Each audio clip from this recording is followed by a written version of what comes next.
ശ്രീ ഞങ്ങളുടെ മുൻ മന്ത്രി ജോസഫ് ടിയിലെ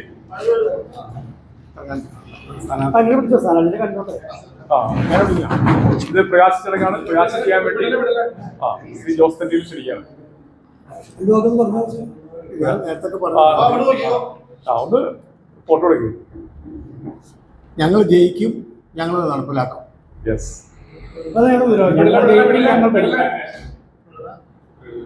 ഞങ്ങൾ ജയിക്കും, ഞങ്ങൾ ഭരിക്കും, നടപ്പിലാക്കും. അതാണ് ഭരണം വെറുതെ ഭരണമല്ല, ഇതുപോലത്തെ നടപ്പിലാക്കിയിരിക്കും. പറയുന്ന കാര്യം അതിന് യോഗ്യരായ സ്ഥാനാർത്ഥികളെ ഞങ്ങൾ നിർത്തുന്നത് അവരാണ്. പത്രസമ്മേളനം ഇടതുപക്ഷ ജനാധിപത്യം വിളിച്ചത് അടുത്ത 5 വർഷക്കാലത്ത് 2030 അങ്കമാലി മുനിസിപ്പാലിറ്റിയെ എങ്ങനെയായിരിക്കണം, അവിടെ നടത്തിക്കൊണ്ടിരിക്കുന്ന വികസന സേവന പ്രവർത്തനങ്ങൾ എങ്ങനെ ആകണമെന്നതിനെ സംബന്ധിച്ച് ഇടതുപക്ഷ ജനാധിപത്യ മുന്നണിക്കുള്ള ഒരു കാഴ്ചപ്പാട് 2030 വിഷൻ അങ്കമാലി മുനിസിപ്പാലിറ്റിക്ക് വേണ്ടി അത് അവതരിപ്പിക്കുന്നതാണ് ഈ പത്രസമ്മേളനത്തിന്റെ ഉദ്ദേശം. അതിനകത്ത് ഞങ്ങളുടെ ഇതിന് മുമ്പുണ്ടായിരുന്ന UDF ഭരിക്ക് മുമ്പുണ്ടായിരുന്ന ബെന്നി മുഞ്ഞേലി ചെയർമാനായിരുന്നു. ഇതിന് ശേഷം വന്നിട്ട് ഗ്രേസി ചെയർമാനായിരുന്നു, ചെയർപേഴ്സൺ ആയിരുന്നു. അതിനുശേഷം ഇപ്പോൾ ഈ UDF ഭരണം കഴിഞ്ഞ് ഈ വരുന്ന 2025 ഡിസംബർ 9 ഇലക്ഷനകത്ത് ഞങ്ങൾ ജനങ്ങളുടെ മുമ്പാകെ ബോധിപ്പിക്കുന്ന ഒരു മാനിഫെസ്റ്റോ ആണ് ഇവിടെ പ്രകാശനം ചെയ്യുന്നത്. ഈ മാനിഫെസ്റ്റോയ്ക്കകത്ത് ഞങ്ങളൊരു 20 കാര്യങ്ങളാണ് മുഖ്യമായും ഞങ്ങൾ മുന്നോട്ട് വയ്ക്കുന്നത്. ആ കാര്യങ്ങൾ അവതരിപ്പിക്കാൻ വേണ്ടിയാണ് പത്രസമ്മേളനം വിളിച്ചത്. എങ്കിലും നിങ്ങൾ പറഞ്ഞ കാര്യങ്ങൾ ഇതിലേക്ക് ചർച്ച ചെയ്തിട്ടുണ്ട്. അത് ഏറ്റവും പ്രധാനപ്പെട്ട ഇത് പറഞ്ഞിട്ടില്ലല്ലോ. ഏറ്റവും പ്രധാനപ്പെട്ട കാര്യം എന്ന് പറയുന്നത് അങ്കമാലിക്ക് ഒരു ടൗൺ ഹാൾ കോംപ്ലക്സ്, ചരിത്ര മ്യൂസിയം, ആർട്ട് ഗാലറി. അങ്കമാലിയുടെ നേരത്തെ മുൻ വൈസ് ചെയർമാൻ ശ്രീ സജീവ് വർഗീസ് ചൂണ്ടിക്കാണിച്ച പോലെ നമ്മുടെ ടൗൺ ഹാൾ എന്ന് വെച്ച് കഴിഞ്ഞാൽ ആഭ്യന്തര OP നമുക്ക് കിട്ടിയ സ്ഥലം ഉപയോഗപ്പെടുത്തി അവിടെ അങ്കമാലിക്ക് ഒരു ടൗൺ ഹാളും ആ കോംപ്ലക്സിനകത്ത് ഒരു ചരിത്ര മ്യൂസിയവും ആർട്ട് ഗാലറി. അങ്കമാലിക്ക് ഇതേവരെ നമുക്ക് എറണാകുളം കഴിഞ്ഞാൽ ആ രീതിയിൽ ആർട്ട് ഗാലറിയോ ചരിത്ര മ്യൂസിയം ഇറങ്ങുന്നില്ല. അപ്പൊ അത് നമുക്ക് അങ്കമാലിയുടെ അടക്കം ചരിത്രം, അങ്കമാലിയും സമീപ പ്രദേശങ്ങളുടെ ചരിത്രം എല്ലാം രേഖപ്പെടുത്താൻ കഴിയാവുന്ന വിധത്തിലുള്ള ഒരു മ്യൂസിയം, അതോടൊപ്പം തന്നെ പൊതുചരിത്രവും ഇന്ത്യയുടെയും പൊതുചരിത്രം എല്ലാം ഉൾപ്പെടുത്തിക്കൊണ്ടുള്ള ഒരു ചരിത്ര മ്യൂസിയമാണ് ഉദ്ദേശിക്കുന്നത്. രണ്ടാമത്തെ കാര്യം, ഇപ്പോ ഞങ്ങളുടെ ഇടതുപക്ഷത്തിന്റെ കോർപ്പറേഷൻ ഭരണം, എറണാകുളത്തെ കോർപ്പറേഷൻ ഭരണത്തിനകത്ത് ഏറ്റവും നല്ലൊരു പ്രൊജക്റ്റാണ് സമൃദ്ധി ഭക്ഷണം. 20 രൂപയ്ക്ക് നിങ്ങളവിടെ പോയി കഴിച്ചിട്ടുണ്ടെങ്കിൽ അറിയാൻ പറ്റും, നിങ്ങളിപ്പോൾ പോയിട്ട് അറിയാൻ പറ്റും. ഏറ്റവും ഭംഗിയായി 20 രൂപയ്ക്ക് 10,000-കണക്കിന് ആളുകളാണ് ഒരു ദിവസം ഇവിടെ വന്ന് ഭക്ഷണം കഴിച്ചു പോകുന്നത്. അതിന് മേയർ ശ്രീ M. അനിൽകുമാർ അടക്കമുള്ള ഇടതുപക്ഷ നേതാക്കന്മാരടക്കമുള്ള അതിന് നേതൃത്വമാണ് ഭരണം കൊണ്ടുപോയിക്കൊണ്ടിരിക്കുന്നത്. അപ്പൊ അതിന്റെ ഒരു ഭാഗമായിട്ടുള്ള എല്ലാവർക്കും 3 വിശപ്പ് രഹിത അങ്കമാലി എന്നുള്ളൊരു ആശയം എന്ന് വെച്ച് കഴിഞ്ഞാൽ വിവിധ കമ്പനികളുടെ CSR ഫണ്ടും നമ്മളെ സഹായിക്കാൻ ഉദ്ദേശിക്കുന്ന ഇപ്പൊ അങ്കമാലിക്ക് വിദേശ മലയാളികളുടെ വലിയ സാന്നിധ്യം, അങ്കമാലിക്കാർ ഒരുപാട് പേര് വിദേശത്തുണ്ട്, അവരുടെ അടക്കം സഹായം സ്വീകരിച്ചുകൊണ്ടുള്ള ഒരു എല്ലാവർക്കും 3 പട്ടിണി കൂടാതെ അങ്കമാലിയിൽ പിന്നെ പട്ടിണി ഒരാൾ കിടക്കാൻ പാടില്ല. അങ്കമാലി വന്നു കഴിഞ്ഞാൽ ഒരു ഭക്ഷണം ഉച്ചഭക്ഷണം നിലയ്ക്ക് ഉറപ്പായിട്ട് അവർക്ക് കിട്ടുന്ന വളരെ ചെറിയ ചെലവിൽ കിട്ടുന്ന ഒരു ഇടം നിലയ്ക്കാണ് ഉദ്ദേശിച്ചത്. മൂന്നാമത്തെ കാര്യം, നമ്മുടെ താലൂക്ക് ആശുപത്രി ഇപ്പൊ കിഫ്ബി ഫണ്ട് ഉപയോഗപ്പെടുത്തിക്കൊണ്ട് കോടിക്കണക്കിന് ഉപയോഗപ്പെടുത്തി 4 കോടി ഉപയോഗപ്പെടുത്തിക്കൊണ്ടാണ് ഇപ്പോൾ അതിന്റെ വർക്ക് നടന്നുകൊണ്ടിരിക്കുന്നത്. സംസ്ഥാന സർക്കാരിന്റെ നല്ല ഇടപെടൽ ആ കാര്യത്തിലുണ്ട്. അങ്കമാലി താലൂക്ക് ആശുപത്രിയുടെ ഒരു രോഗി സൗഹൃദ ആരോഗ്യ നൂതന പദ്ധതികൾ എന്ന് വെച്ച് കഴിഞ്ഞാൽ പാലിയേറ്റീവ് അടക്കമുള്ള, അതോടൊപ്പം തന്നെ നിലവിൽ ഡയാലിസിന്റെ ഒരു ഇത് വെച്ചിട്ട് മുന്നോട്ട് കൊണ്ടുപോകാൻ കഴിഞ്ഞില്ല. അതുപോലെ ഒരു സ്കാനിങ് സെന്റർ, ഈ നമ്മുടെ ക്യാൻസർ ഡിറ്റക്ഷൻ നിലയ്ക്കുള്ള തുടങ്ങിയിട്ട് അത് ഇന്നസെന്റ് തുടങ്ങി വെച്ചാണ് മാമോഗ്രഫി കൂടി നടക്കുന്നത്. അതും നല്ല രീതിയിൽ മുന്നോട്ട് പോകുന്നില്ല. അവിടെയുള്ള മാതൃശിശു സംരക്ഷണം ഇതിലേക്കുള്ള ആവശ്യമായ സൗകര്യം ഏർപ്പെടുത്തിയിരുന്നു, നന്നായിട്ട് പോകുന്നില്ല. ഇതേപോലെ കഴിഞ്ഞ 5 വർഷക്കാലം കൊണ്ട് അങ്കമാലി ആശുപത്രിയെ തകർത്ത ഒരു ഭരണമാണ് UDF ഭരണം എന്ന് പറയുന്നത്. ഇവിടെ മുൻ മന്ത്രി ശ്രീ ജോസഫ് ടിയിൽ അടക്കമുള്ള ആളുകൾ ഇടപെട്ടുകൊണ്ടാണ് അവിടെ ഇപ്പോൾ കോടിക്കണക്കിന് രൂപ ലഭിച്ച് കിഫ്ബി ഫണ്ട് വഴി ഇപ്പോ സംസ്ഥാന സർക്കാർ അവിടെ കെട്ടിടം അടക്കം പണിത് ആ രീതിയിൽ വിപുലീകരിക്കാൻ ഉദ്ദേശിക്കുന്നത്. അവിടെ ഒരു രോഗി സൗഹൃദ ആരോഗ്യ നൂതന പദ്ധതികൾ എന്നാണ് ഞാൻ ഉദ്ദേശിക്കുന്നത്. ഞങ്ങളുടെ വിശദമായ പ്രോജക്റ്റ് ഉണ്ട്. ഇപ്പോൾ ഞങ്ങൾ പൂർണ്ണമായിട്ട് പറയുന്നില്ല, പത്രസമ്മേളനം പൂർണ്ണമായിട്ട് പറയാൻ കഴിയില്ല, ഞങ്ങളത് പ്രസിദ്ധീകരിക്കുന്നുണ്ട്. മറ്റൊന്ന് നമ്മുടെ സ്കൂളുകളിൽ ഉന്നത പഠന നിലവാര പദ്ധതി, അടിസ്ഥാന സൗകര്യ വികസനം. ഇപ്പോൾ നായത്തോട് ഗവൺമെന്റ് ഹയർ സെക്കൻഡറി സ്കൂളിലടക്കം നമുക്ക് കോടിക്കണക്കിന് രൂപയാണ് സംസ്ഥാന സർക്കാരിന്റെ കിഫ്ബി ഫണ്ട് കിട്ടി അവിടെ സൗകര്യം നിലയ്ക്ക് വിപുലപ്പെടുത്തിക്കൊണ്ടിരിക്കുന്നത്. അതുപോലെ പീച്ചാനിക്കാട് ഗവൺമെന്റ് സ്കൂൾ അടക്കം വളരെ ഭംഗിയായി കൊണ്ടുപോകാൻ വേണ്ടി നമുക്ക് കഴിയേണ്ടതുണ്ട്. അപ്പോൾ അതോടൊപ്പം തന്നെ ആ ഉന്നത നിലവാരം എന്ന് വെച്ച് കഴിഞ്ഞാൽ നമ്മുടെ സ്കൂളുകളിൽ കൊടുക്കുന്ന ക്ലാസ്സുകൾ ഏറ്റവും നിലവാരത്തിലുള്ളതാക്കുക, അവിടെ എല്ലാത്തരം സൗകര്യം ഏർപ്പെടുത്തുക, സ്മാർട്ട് IT ക്ലാസ് റൂമുകൾ എന്നിലേക്ക് അവിടെ ഉണ്ടാകുക അടക്കമുള്ള ഒരു പ്രോജക്റ്റാണ് ഞാൻ ഉദ്ദേശിക്കുന്നത്. സ്കൂളുകളിൽ ഉന്നത പഠന നിലവാര പദ്ധതി എന്നാണ് അതിനെ ഞങ്ങൾ വിശേഷിപ്പിക്കുന്നത്. മൂന്നാമത്തെ കാര്യം, അങ്കമാലി സംബന്ധിച്ച് ഏറ്റവും സുപ്രധാനമായ കാര്യമാണ് മൂന്നാമത്തെ കാര്യം, ആഗോള അങ്കമാലി പ്രവാസി മഹാസംഗമം. യൂറോപ്യൻ നാടുകളിലും ഗൾഫ് നാടുകളിലുമായി US ആയി എത്രയോ ആയിരക്കണക്കിന് അങ്കമാലിക്കാരാണ്. അപ്പൊ അങ്കമാലി നമുക്ക് മുനിസിപ്പാലിറ്റി മാത്രമല്ല ഞങ്ങൾ ഉദ്ദേശിക്കുന്നത്, ഞങ്ങൾ സമീപ പഞ്ചായത്തിലടക്കം ഉള്ള ഒരു ആഗോള മഹാസംഘം ഉദ്ദേശിക്കുന്നത്. അത് ഇടതുപക്ഷ കേരളത്തിൽ LDF ഗവൺമെന്റ് നടത്തിക്കൊണ്ടിരിക്കുന്ന ഒരു വെർഷൻ നിങ്ങൾക്കറിയാലോ, ലോക കേരള സഭ. ആ ലോക കേരള സഭയുടെ അങ്കമാലി കേരള സഭ എന്ന രീതിയിൽ ഒരു പേരിട്ട് കൊടുത്തുകൊണ്ട് സംഘടിപ്പിക്കാൻ വേണ്ടിയാണ് ഞങ്ങൾ ആലോചിച്ചിട്ടുള്ളത്. അതാണ് ആഗോള അങ്കമാലി പ്രവാസി മഹാസംഘം നിലയ്ക്ക് പറയുന്നത്. ഇപ്പോ ഒരുപാട് അങ്കമാലിക്കാർ ഇപ്പൊ അയർലൻഡിലുള്ള അല്ലെങ്കിൽ അമേരിക്കയിലുള്ള ഒരുപാട് പേർ അവിടെ ബന്ധപ്പെടുന്നുണ്ട്. അവർ എന്തെങ്കിലും കാര്യങ്ങൾ ചെയ്യാൻ സന്നദ്ധരുമാണ്. അപ്പൊ അവർക്ക് അവരുടെ ഒരു താല്പര്യവും എല്ലാം അടിസ്ഥാനമാക്കി ഒരു പ്രോജക്റ്റ് മുനിസിപ്പാലിറ്റി നിലയ്ക്ക് കക്ഷിരാഷ്ട്രീയ അതീതമായി മുനിസിപ്പൽ വരാൻ പോകുന്ന LDFന്റെ മുനിസിപ്പൽ കൗൺസിൽ ആണെങ്കിൽ അവർ ആ രീതിയിൽ അതിനെ ഒരു ആഗോള അങ്കമാലിക്കാരുടെ ആഗോള പ്രവാസംഗമം വിളിച്ചേർത്ത് ആ രീതിയിൽ പരിപാടി പ്ലാൻ ചെയ്യുന്നതാണ് അതിനെ സംബന്ധിച്ച് സൂചിപ്പിക്കാനുള്ളത്. മറ്റൊന്ന് സ്റ്റാർട്ടപ്പ് ഇന്നോവേഷൻ, ആ ഒരു ഇൻക്യുബേഷൻ സൗകര്യം എന്ന് വെച്ചാൽ സ്റ്റാർട്ടപ്പ് എന്ന് പറയുന്നത് പുതിയ കാര്യങ്ങൾ ആരംഭിക്കുന്നുള്ളതാണ്. അപ്പൊ അത് ആരംഭിക്കാൻ ആവശ്യമായിട്ടുള്ള സൗകര്യം ഏർപ്പെടുത്തി കൊടുക്കുന്ന ഒരു ഹബ്ബായി നമുക്ക് അങ്കമാലി മാറ്റാൻ കഴിയും. ഇപ്പൊ നമുക്ക് നമ്മുടെ ടെലിക്കോട് ചേർന്നുള്ള ഇൻഗൽ പാർക്ക് ഉണ്ട്. ആ പാർക്കിനകത്ത് നിരവധി, ഇപ്പൊ നിങ്ങൾ കഴിഞ്ഞ ഒരു മാസമാണ് വലിയ പ്രോജക്ട് 50ാമത് ബേസ് ചെയ്തിട്ടുള്ള വലിയൊരു കമ്പനി അവിടെ ആരംഭിച്ചു കഴിഞ്ഞു.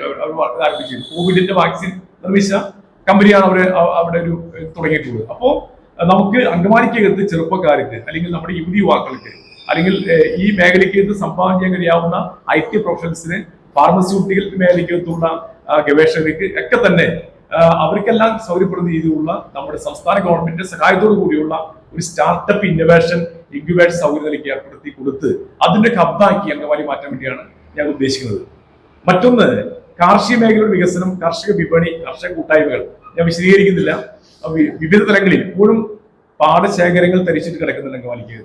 സംസ്ഥാന സർക്കാരിന്റെ കൂടി സഹായത്തോടു കൂടി വിപുലമായ പദ്ധതി തയ്യാറാക്കി ദേശീയ ഗ്രാമീണ തൊഴിലുറപ്പ് പദ്ധതിയുടെ സഹായത്തോടു കൂടി അവരുടെയൊക്കെ സംഘടിപ്പിച്ചുകൊണ്ട് ഒരു തരിശുകളില്ലാത്ത തരിശിട്ട പാടശേഖരങ്ങൾ അടക്കം കൃഷി ചെയ്തുകൊണ്ട് കാർഷിക മേഖലയുടെ എല്ലാ മേഖലയ്ക്കകത്തും എല്ലാ വിഭവങ്ങളിലേക്ക് ഇടപെട്ടുകൊണ്ട് പോകുന്ന ഒരു ബൃഹത്തായ പദ്ധതിയാണ് ഞങ്ങൾ ഉദ്ദേശിക്കുന്നത്. കാർഷിക മേഖലയുടെ വികസനം, അതുപോലെ കർഷകർക്ക് വിപണി എന്നുള്ള സങ്കല്പം. അപ്പോ എനിക്ക് തോന്നുന്നു വെന്നിമോചൽ ചെയർമാനായിട്ട് ഞങ്ങൾ ആലോചിച്ച കാര്യമാണ്. പക്ഷെ നമുക്ക് പിന്നീട് അത് പ്രാവർത്തികത്താൻ കഴിഞ്ഞില്ല.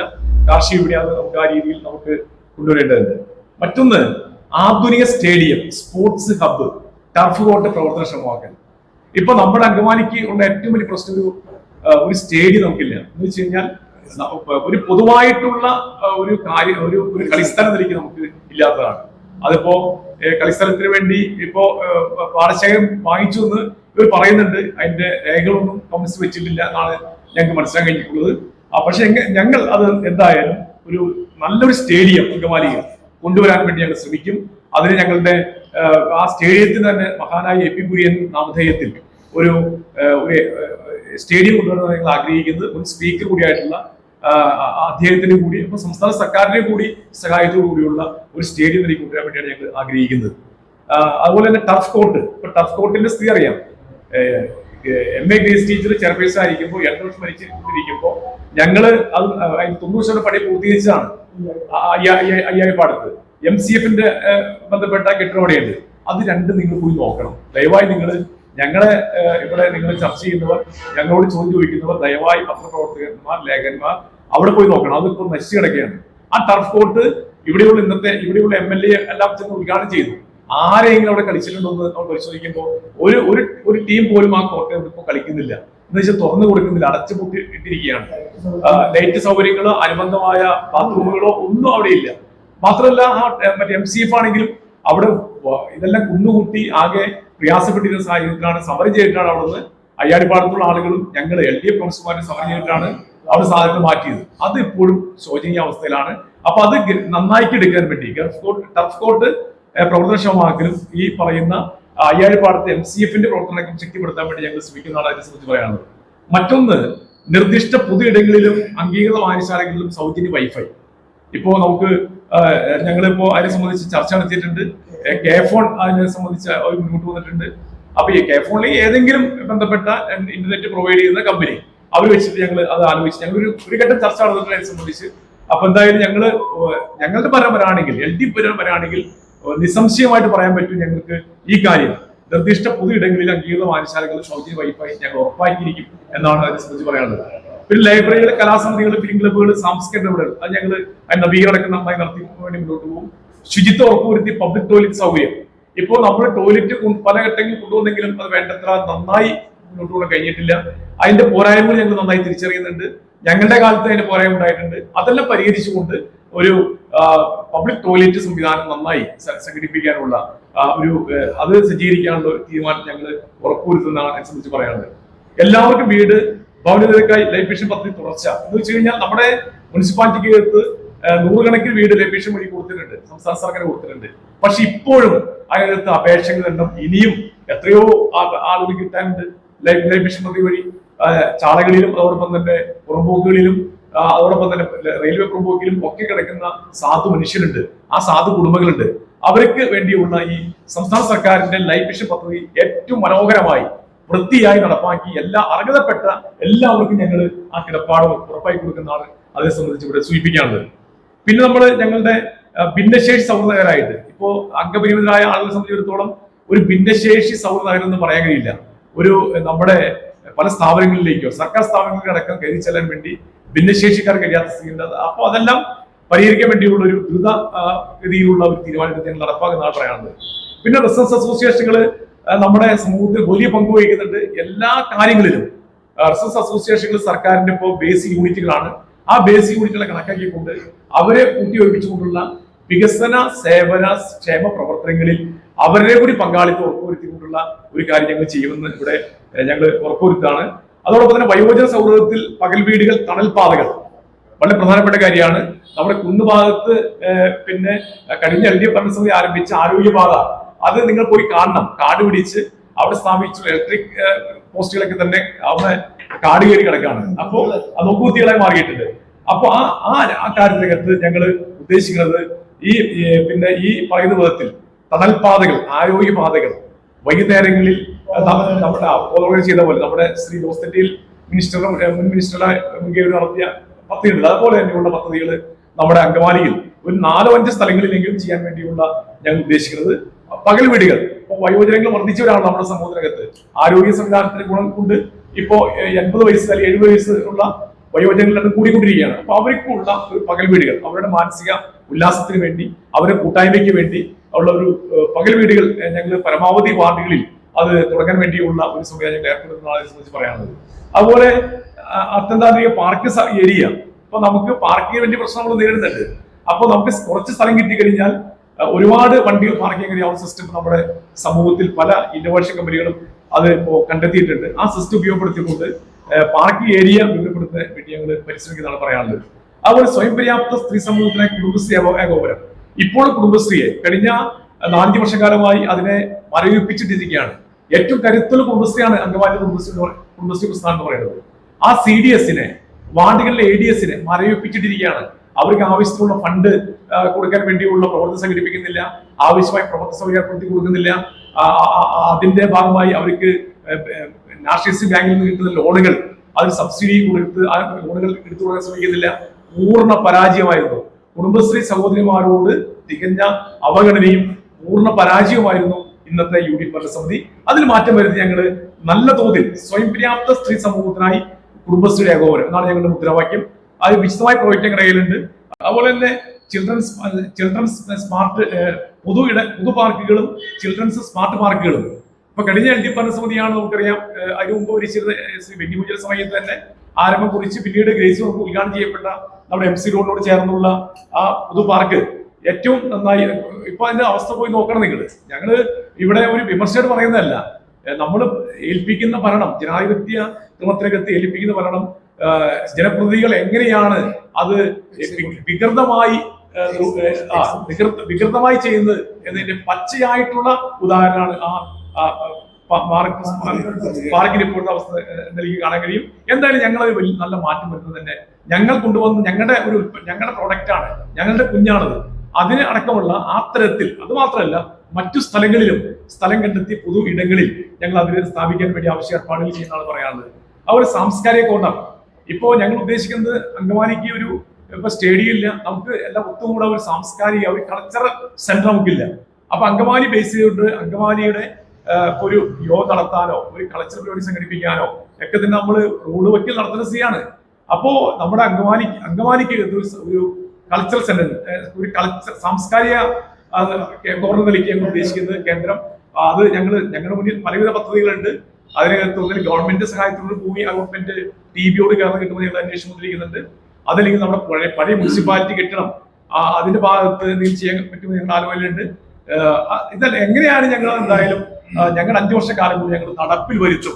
സംസ്ഥാന സർക്കാരിന്റെ ഇടതുപക്ഷ ഗവൺമെന്റ് ആണ് കേരളത്തിൽ ഭരിക്കുന്നതെങ്കിൽ, ഇവിടെ ഇടതുപക്ഷ കൗൺസിലാണ് വരുന്നതെങ്കിൽ ഒരു സംശയവും വേണ്ട, ഞങ്ങൾ നടപ്പിൽ വരുത്തുന്നതാണ് നിങ്ങൾ പറയാനുള്ളത്. അവർ ഇലക്ട്രിക് വെഹിക്കിൾ ചാർജിംഗ് സെന്റർ ഇപ്പോ വാഹനങ്ങളൊക്കെ തന്നെ ഇലക്ട്രിക് വാഹനങ്ങളായി മാറ്റി കഴിഞ്ഞു, സ്കൂട്ടറുകളും കാറുകളൊക്കെ. അപ്പൊ അതിന്റെ വളരെ വേഗതയിൽ സ്പീഡി ആയിട്ട് ഇലക്ട്രിക് വെഹിക്കിൾ റീചാർജ് ചെയ്യാനുള്ള സംവിധാനിക്കാൻ വേണ്ടി ഞങ്ങൾ ഉദ്ദേശിക്കുന്നുണ്ട്. അതിന് പ്രധാനപ്പെട്ട പോയിന്റുകൾ എവിടെയെങ്കിലും കൊടുക്കാൻ പറ്റുമെന്ന് ഞങ്ങൾ അത് ചെയ്യുമെന്നാണ് ഉറപ്പുവരുന്നത്. പിന്നെ സുഗമമായ ഗതാഗതത്തിന് ട്രാഫിക് കൺട്രോൾ സംയോജനം. ഇപ്പോ കഴിഞ്ഞ 5 വർഷക്കാലം ഈ നഗരം വീർപ്പൂട്ടുകയാണ്. അപ്പോൾ നമ്മുടെ ബഹുമാനപ്പെട്ട ജോസ് ശ്രീ ബെന്നി സൂചിപ്പിക്കേണ്ടായി, നമ്മുടെ നഗരം ട്രാഫിക് ജാം കൊണ്ട് ബുദ്ധിമുട്ടുകയാണ്. എനിക്കും നിങ്ങൾക്ക് ഒരു ബൈക്ക് പോലും ചില സമയത്ത് അങ്കമാലിൽ നിന്ന് കൊണ്ടുപോകാൻ കഴിയുന്നില്ല, അങ്കമാലി പട്ടണത്തിലൂടെ. അപ്പോൾ എന്തായാലും ഇതിനെ സംബന്ധിച്ച് സമഗ്രമായി ഒന്ന് പഠിച്ചിട്ട് എന്ത് ചെയ്യാൻ പറ്റും, അതൊരു ട്രാഫിക് കൺട്രോൾ യൂണിറ്റും അതിനാവശ്യമായ ഒരു സംയോജനവും ഉറപ്പുവരുത്താൻ വേണ്ടിയുള്ള ഒരു പദ്ധതി നടപ്പാക്കണം. അത് ഞങ്ങൾ നടപ്പാക്കാൻ പരമാവധി ശ്രമിക്കുന്നതാണ് ഇവിടെ സൂചിപ്പിക്കാനുള്ളത്. എന്തായാലും ഈ കഴിഞ്ഞ 5 വർഷക്കാലം പോലെ ആയിരിക്കില്ല. ഇപ്പൊ നമുക്ക് ബൈപ്പാസിന് വേണ്ടി ഫണ്ട് അനുവദിക്കപ്പെട്ടു, ആ ഫണ്ട് പോയിട്ടില്ല. പക്ഷെ അതിനുവേണ്ടി ഒന്നും ചെയ്യുന്നില്ല. ഗവൺമെന്റ് പലവട്ടം മുഖ്യമന്ത്രി യോഗം വിളിച്ചു, പക്ഷെ അതിനാവശ്യമായ ഇനിഷ്യേറ്റീവിലേക്ക് MLA ഭാഗത്ത് ഉണ്ടാകുന്നില്ല. തടസ്സങ്ങൾ പറഞ്ഞ് മാറിപ്പോവുക, യോഗങ്ങളിൽ പങ്കെടുക്കാതിരുന്ന ശൈലിയാണ് MLA ഈ അടക്കം സ്വീകരിച്ചു പോകുന്നത്. എങ്കിലും ഫണ്ട് ഉണ്ട്, ഇതിന്റെ 2 കോടി രൂപയുണ്ട്. ഞങ്ങൾ ഉറപ്പിച്ചും തറപ്പിച്ചും പറയുന്നു, ഇടതുപക്ഷത്തിനാണ് കേരളത്തിൽ വരണമെങ്കിൽ, ഇടതുപക്ഷത്തിനാണ് ഈ മുനിസിപ്പൽ കൗൺസിലെങ്കിൽ ഒരു സംശയവും വേണ്ട, അടുത്ത 5 വർഷത്തിനുള്ളിൽ ഞങ്ങൾ ബൈപ്പാസ് അടക്കം ഇവിടെ സ്ഥാപിച്ചുകൊണ്ട് ഞങ്ങൾ മാറ്റം വരുത്തിയിരിക്കുന്നതാണ്. ഞങ്ങൾക്ക് വളരെ അഭിമാനത്തോടു കൂടി ഞങ്ങൾക്ക് നെഞ്ചത്ത് കൈവച്ച കാര്യം പറയാൻ പറ്റും. ഞങ്ങളുടെ ഭരണം സ്റ്റേറ്റിലുണ്ടാവുക, ഇവിടെ ഭരണം കിട്ടുകയും ചെയ്തു കഴിഞ്ഞാൽ ഒരു സംശയവും വേണ്ട, ഞങ്ങൾ ബൈപ്പാസ് ഇന്ന് മരവിപ്പിക്കപ്പെട്ടിരിക്കുന്ന പ്രോജക്റ്റ് നടപ്പാക്കാൻ ഞങ്ങൾ LDFന്റെ നിലയ്ക്ക് കൗൺസിലും സംസ്ഥാന സർക്കാർ മുന്നിട്ടിറങ്ങും എന്നാണ് അഭ്യർത്ഥിക്കാൻ. നിങ്ങളെല്ലാം പിന്തുണ. അങ്ങനെയാണ് നമ്മുടെ പട്ടണത്തിലെ പകുതിയിലധികം ട്രാഫിക് സിസ്റ്റത്തിലുള്ള തകരാറുകൾ നമുക്ക് പരിഹരിക്കാൻ പറ്റുമെന്നാണ് ഞങ്ങൾ പ്രതീക്ഷിക്കുന്നത്. അതാണ് ഞങ്ങളുടെ മറ്റൊരു പ്രോജക്റ്റായിട്ട് മുന്നോട്ട് വയ്ക്കാനുള്ളത്. പിന്നെ നഗരപ്രാന്ത പ്രദേശങ്ങൾ സൗന്ദര്യവൽക്കരണം. ഞങ്ങൾ കരയാമ്പുറം മുതൽ നമ്മുടെ ടെൽക്കിന്റെ അവിടെ വരെയും നമ്മുടെ MC റോഡിന്റെ ഭാഗം 2 സൈഡുകളിലും കഴിയുന്നത്ര സ്ഥലങ്ങളിൽ ഞങ്ങൾ ഈ തണൽ മരങ്ങൾ വെച്ച് പിടിപ്പിച്ച് സൗന്ദര്യവൽക്കരണം. അങ്കമാലി ഒരു തണൽപാത ഒരുക്കുന്ന, നമുക്കറിയാം ഇപ്പൊ പല സിറ്റികളിൽ ചെല്ലുമ്പോൾ നമുക്കിപ്പോ കണ്ണൂറ്റിയിൽ കുറെ NH ചെയ്തിട്ടുണ്ട്. NHന്റെ അനുമതിയോടുകൂടി, NHയുടെ അനുമതിയോടുകൂടി ഒരു ഗ്രീൻ സിറ്റി ആക്കി മാറ്റുന്ന, പ്രകൃതി സൗഹാർദ്ദ സിറ്റി ആക്കി മാറുന്ന പ്രവർത്തനം ഞങ്ങളുടെ ശ്രീ ബെന്നി മുജീബിനോടൊപ്പം തന്നെ ഞങ്ങൾ മുന്നോട്ട് വെച്ചായിരുന്നു. പക്ഷെ അത് ഞങ്ങൾക്ക് ആദ്യം മുന്നോട്ട് പോകാൻ കഴിഞ്ഞില്ല. എന്തായാലും ഞങ്ങൾ അത് ഏറ്റെടുത്ത് ഈ പ്രാവശ്യം എന്തായാലും ഞങ്ങൾ ഏറ്റെടുത്ത് ചെയ്യുക തന്നെ ചെയ്യുന്നതാണ് ഞാൻ ഇതിന്റെ ഭാഗമായിട്ട് നിങ്ങൾക്ക് പറയാനുള്ളത്. അന്താരാഷ്ട്ര നിലവാരത്തിൽ മാംസ പച്ചക്കറി മാർക്കറ്റ് വികസനം നിങ്ങൾ പോയി നോക്കിയാൽ മതി എന്താ സംഭവിച്ചതെന്ന്. അവിടെയുള്ള മാലിന്യ സംസ്കരണ പ്ലാന്റ് അവസ്ഥ ഇവിടെ പറഞ്ഞിട്ടുണ്ടാവും. ദുഷിച്ച് നാറി ചീഞ്ഞളിഞ്ഞ് അങ്ങാടിക്കടവുകാർക്കും സമീപ പ്രദേശത്തുള്ള ആളുകൾക്ക് ജീവിക്കാൻ കഴിയാത്ത അന്തരീക്ഷമാണ് അങ്കമാലിക്കകത്ത്. ഇതിൽ ഞങ്ങളൊരു മാറ്റം വരുത്തും, ഒരു പഠനം നടത്തി ഈ നല്ലൊരു എങ്ങനെയാണോ നമ്മളുടെ ഇപ്പോ എറണാകുളത്ത് ഞങ്ങൾ പഠനം നടത്തുകൊണ്ട് വെറുതെ അല്ല, ഞങ്ങൾ GCDA greater Cochin development authority എറണാകുളത്ത് അവിടെ ഒരു ഈ മാർക്കറ്റ് ആരംഭിച്ച് വളരെ വൃത്തിയായി ഈ സിസ്റ്റം തുടങ്ങിയിട്ടുണ്ട്. അപ്പോ അവർ GCDA കൂടി സഹായത്തോടു കൂടി ഹൈജീനിക് ആയിട്ടുള്ള GCDA സഹായത്തോടു കൂടി അങ്കമാലി മുനിസിപ്പാലിറ്റി മുൻകൈ എടുത്തുകൊണ്ട് ആ ഒരു ഇത് ഞങ്ങൾ വരുത്താൻ വേണ്ടി ഇറങ്ങിത്തിരിക്കുമെന്നാണ് അതിനെ പറയുന്നത്. അതുപോലെ ആദ്യ ശ്മശാന നിർമ്മാണം ഞങ്ങൾ ശ്മശാനത്തിന് എതിരല്ല. ഇപ്പോ ഈ ഭരണസമിതി ഒരു ശ്മശാനം തുടങ്ങാൻ വേണ്ടി ശ്രമിച്ചിരുന്നു. ഞങ്ങൾ എതിരെ നിലപാട് സ്വീകരിച്ചിട്ടില്ല. ശ്മശാനം എന്തായാലും വേണം. അത് സൗകര്യപ്രദമായ സ്ഥലത്ത് ശ്മശാനം വേണം. അതെ, അതിപ്പോ സൗകര്യപ്രദമായ സ്ഥലത്ത് അത് ജനങ്ങൾക്ക് ശല്യമില്ലാത്ത വിധത്തിൽ ഒരു ശ്മശാനം ഉണ്ടാക്കി തീരൂ. നമ്മുടെ സമൂഹത്തിലെ നല്ലൊരു ശതമാനം പാവപ്പെട്ട ജനങ്ങൾക്ക് ആ വിവാദപ്പെട്ടവർക്ക് ഇപ്പൊ നമുക്കറിയാലോ, ക്രിസ്ത്യൻ വിഭാഗം ഒഴിച്ച് അല്ലെങ്കിൽ മുസ്ലിം വിഭാഗം ഒഴിച്ച് മറ്റൊരു ഒരു ചെറിയ ശതമാനം ജനങ്ങളോട് താമസം നമ്മുടെ ഈ മുനിസിപ്പാലിറ്റി നമ്മുടെ സഹോദരന്മാരാണ്. അവരെ സംസ്കരിക്കപ്പെടുന്ന വീടുകളിലോ അല്ലെങ്കിൽ ഇപ്പോ കിടങ്ങൂർ കൊണ്ടുപോയോ അല്ലെങ്കിൽ ആലുവ കൊണ്ടുപോയാണ്. അതും പോരാ. നമുക്ക് അങ്കമാലിക്കാർക്ക് എന്താണെങ്കിലും അങ്കമാലിയിൽ ജീവിക്കുന്നവർക്ക്, ഈ മുനിസിപ്പാലിറ്റി ജീവിക്കുന്നവർക്ക് ഈ അങ്കമാലിയിൽ തന്നെ അവർ സംസ്കരിക്കാനുള്ള ഒരു അവസരം, ആധുനികമായ ഒരു ഇതുണ്ടാവണം, പ്രിമിറ്റീവ് ഉണ്ടാവണം ഞങ്ങൾ ആഗ്രഹിക്കുന്നത്. അതിലൂടെ ഞങ്ങൾ ശ്രമിക്കും. ഇത്തരത്തിലുള്ള ഏകദേശം ഒരു 25ഓളം വരുന്ന കാര്യങ്ങൾ അവതരിപ്പിച്ചുകൊണ്ടാണ് ഞങ്ങൾ ഇത് മുന്നോട്ട് പോകുന്നത്. നിങ്ങൾ എല്ലാവരും ഇത് സമഗ്രമായി പരിശോധിക്കുകയും നന്നായി വാർത്തു കൊടുക്കുകയും ഞങ്ങൾ ഇതിൽ ഡിബേറ്റ് ചെയ്യാൻ തയ്യാറാണ്. ഞങ്ങൾ കണ്ട് വെറുതെ ഒരു ഞങ്ങൾ 2 വർഷത്തിന്റെ നയം എന്ന് പറയുന്നത് നടപ്പാക്കാൻ വേണ്ടിയാണ് ഞങ്ങൾ പറയുന്നത്. നടപ്പാക്കാൻ പരമാവധി ഞങ്ങൾ ശ്രമിക്കും. നടപ്പാക്കാൻ ഞങ്ങൾ പരമാവധി ശ്രമിക്കും. ഒരു പക്ഷേ ചിലപ്പോ നിർഭാഗ്യവശാൽ നമ്മളെല്ലാവരും എങ്ങനെയാണല്ലോ ഒരു കാര്യം നടപ്പാക്കാൻ വേണ്ടി പരമാവധി ശ്രമിക്കുക എന്നുള്ളതാണ്. ഞങ്ങൾ ഈ കാര്യത്തിൽ ആത്മാർത്ഥമായി 100% ആത്മാർത്ഥമായി ഞങ്ങൾ ശ്രമിക്കും. ആ ശ്രമത്തിൽ നിങ്ങളുടെ എല്ലാം സഹായവും നിങ്ങളുടെ പിന്തുണയും ഉണ്ടാകുന്നതാണ് എനിക്ക് പ്രത്യേകമുള്ളത്. ഇത്തരം കാര്യങ്ങളാണ് എനിക്ക് പറയുന്നത്. ബാക്കി എന്റെ ഇതിന് വിശദാംശം എല്ലാ ഉണ്ട്. അപ്പോ ഞങ്ങൾ പ്രകാശിക്കായിട്ട് ഫോട്ടോ എടുത്തിട്ട്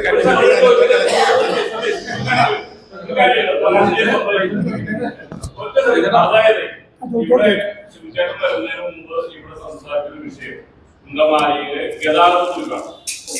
ആ ഗതാഗതത്തിൽ അങ്കമാലിയിലെ നികുതിദായകരോട് വെല്ലുവിളിയാണ്.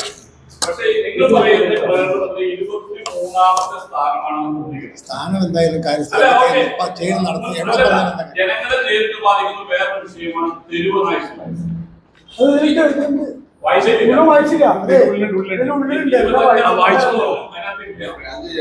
അപ്പോ ഈ